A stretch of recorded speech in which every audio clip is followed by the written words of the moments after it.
Al-Fatihah.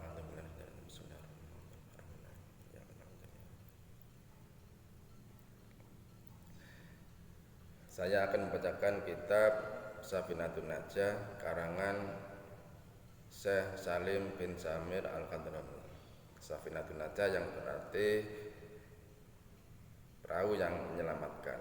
Artinya jika kita mengkaji kitab ini dan mengamalkan, insya Allah akan diberi keselamatan oleh Allah dunia akhirat.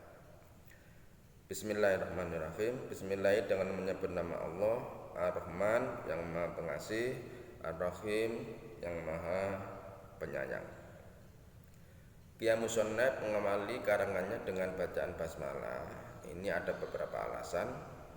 Yang pertama karena mengikuti kitab Allah Al-Quran yang ada di Lauh Mahfuz atau Al-Quran yang sudah terkumpul tersusun dalam satu mushaf. Itu dimulai dengan basmalah. Yang kedua karena mengikuti perintah Rasul Kanjeng Nabi Muhammad SAW. Beliau pernah bersabda, awwaluma katabahu al-qalam bismillahirrahmanirrahim wa idza katabtum kitaban faktubuha awwalahu. Permulaan sesuatu yang ditulis kolam adalah bismillahirrahmanirrahim.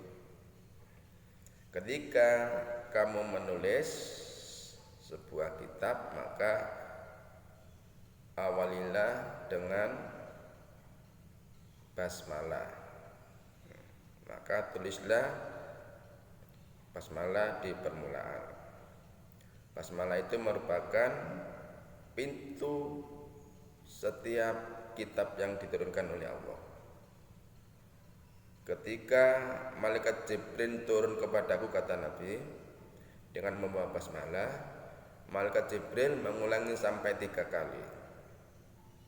Malaikat Jibril berkata, ya laka wali ummatika.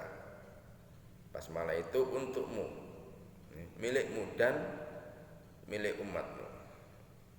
Maka perintahlah umatmu untuk tidak meninggalkan membaca basmalah di setiap sesuatu dalam urusannya, dalam segala permasalahannya. Kata malaikat Jibril, sesungguhnya aku tidak meninggalkan baca basmalah sedari diturunkannya basmalah kepada bapakmu Nabi Adam, sekalipun sekedipan mata. Begitu juga para malaikat tidak pernah meninggalkan baca basmalah. Yang ketiga karena mengamalkan hadis Abi Dawud dan lainnya yang mengatakan kullu amrin dzibalin la yubda'u fihi bismillahirrahmanirrahim wa fi riwayatin bi bismillahirrahmanirrahim fa huwa abtarun au aqtaun au ajdamun.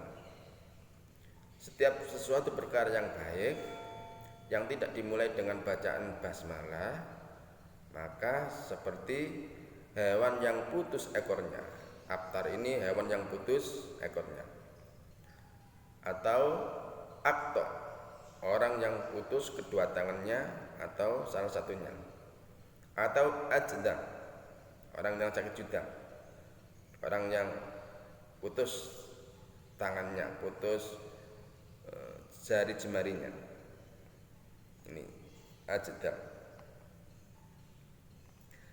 Mana hadis ini bisa diambil pemahaman ketika kita melakukan sesuatu yang baik yang tidak dimulai dengan bacaan basmalah, maka seperti hewan yang putus ekornya, seperti orang yang putus kedua tangannya atau salah satunya, atau seperti orang yang sakit juda. Di dalam kurang dan celahnya secara syarat. Meskipun secara zahir kita sehat tanpa ada kurang suatu apapun. Kurang dan sedikitnya barokah dalam setiap sesuatu Misalkan kita mau mengarang kitab atau apa gitu ya, tidak dimulai dengan bacaan basmalah, tidak dimulai dengan tulisan basmalah, maka akan sedikit orang mengambil manfaat dari karangan kita. Makan, kita nggak pakai basmalah, maka qalilul barokah di sini atau qalilul khair di sini, badan kita, tubuh kita akan sedikit bermanfaat bagi orang lain. Artinya badan kita tidak begitu manfaat kepada orang lain.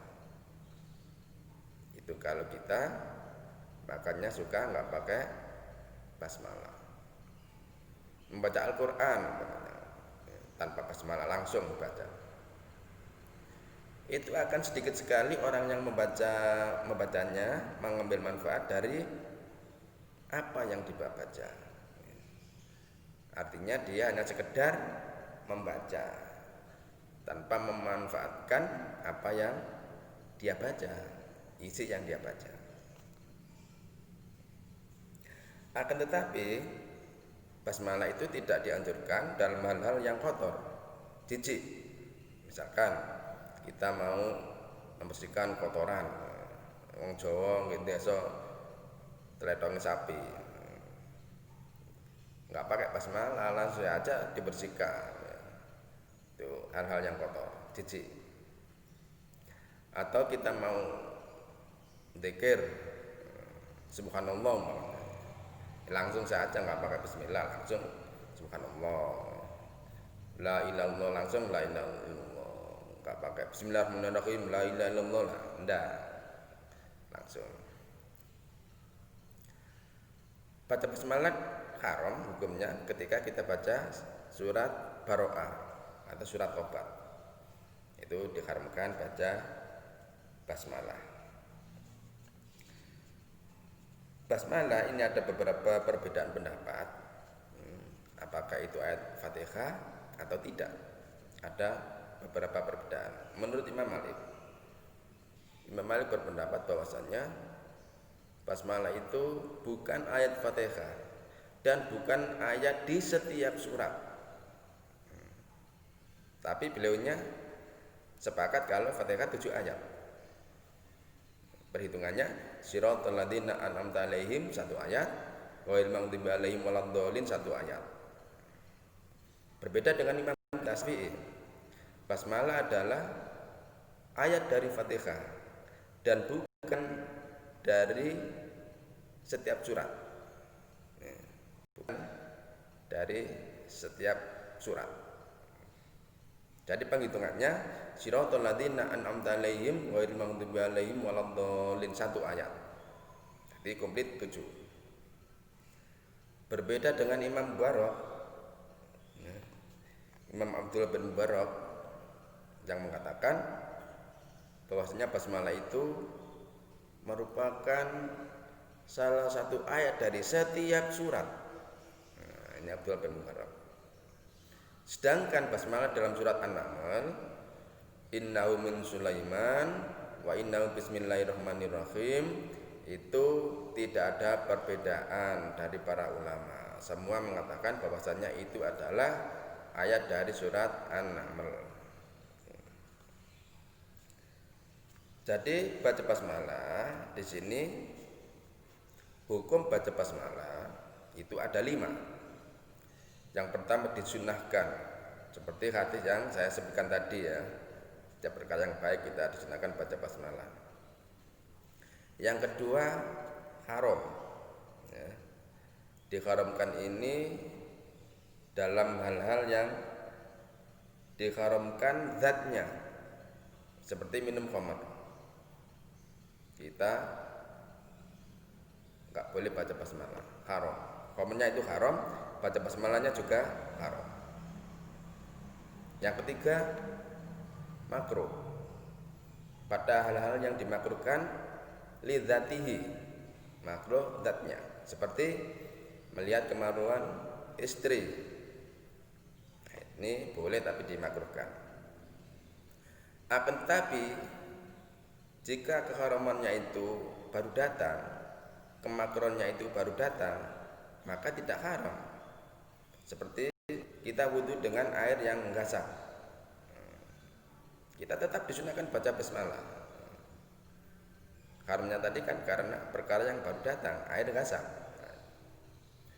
Begitu juga dalam hal makruh yang baru datang, seperti makan bawang. Itu kita disunahkan. Karena apa? Makruhnya itu kan baru datang. Ketika kita makan bawang, selang beberapa jam baru ada bau yang tidak sedap. Nah, itu tetap kita makan bawang tetap disunahkan baca basmalah. Yang keempat, hukumnya wajib baca basmalah ketika dalam sholat membaca Fatihah. Yang kelima, mubah membaca basmalah dalam hal-hal yang wenang, seperti memindahkan dagangan, barang dagangan ya, dipindah dari tempat satu ke tempat yang lain, itu mubah. Kemudian keistimewaan basmalah, itu banyak keistimewaan basmalah, diantaranya kalau kita basmalah 21 kali hendak tidur, maka kita di malam itu akan aman dari godaan setan. Rumah kita aman dari pencuri, kita aman dari mati mendadak, kita aman dari mara bahaya apapun jenisnya, termasuk virus corona. Kita akan aman.